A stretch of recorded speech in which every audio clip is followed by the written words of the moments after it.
Hello everyone, welcome back. In today's video, I'm going to show you exactly how to lock a TEEHO door lock from the outside properly in 2026.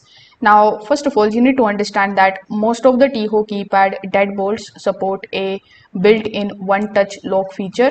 So in order to lock the door from the outside, what you need to do is you need to simply lock the door from the outside, then you need to close the door fully, and then you need to simply press and hold any of the keypad buttons for at least 2 seconds.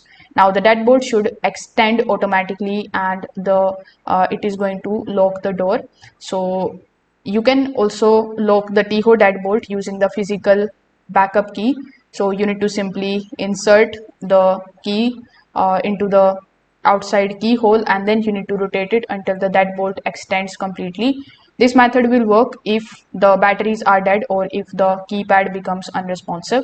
So that's how you can do it. If this video helped you out, make sure that you like this video and subscribe to the channel. Thanks for watching.